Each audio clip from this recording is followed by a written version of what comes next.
কেমন আছেন সবাই? বাইরের আবহাওয়া দেখে মনে হচ্ছে না এখন বিকালবেলা।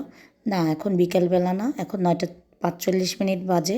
মেয়েকে নিয়ে স্কুলে যাচ্ছি। বাইরের আবহাওয়া দেখে আমার এত ভালো লাগতেছে, মানে অসম্ভব মতো, বলার মতো না। মেঘে আচ্ছন্ন হয়ে আছে আকাশ। মেয়ের স্কুলে চলে আসলাম।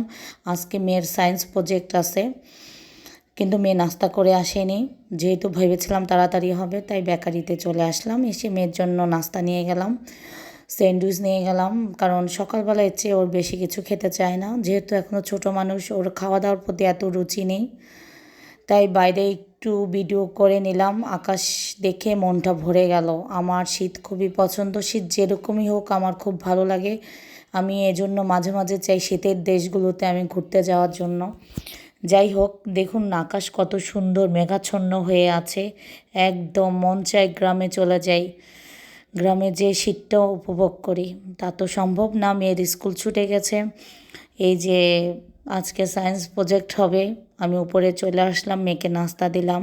এখন সব বাচ্চাদের রেডি করতেছে, আস্তে আস্তে সবার প্রজেক্ট সামনে আনতেছে।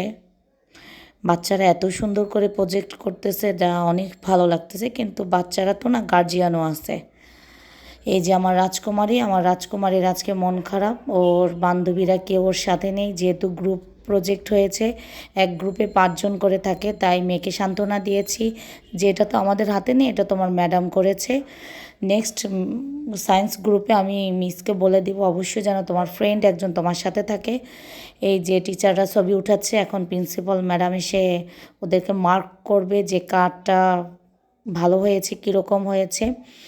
আর এই যে বাচ্চাদের পোস্ট দেখলে আমার এত ভালো লাগে, ছবি উঠানোর নাম করলে ওরা পোস্ট নিয়ে দাঁড়িয়ে থাকে। আজকে এই পর্যন্ত, আল্লাহ হাফেজ।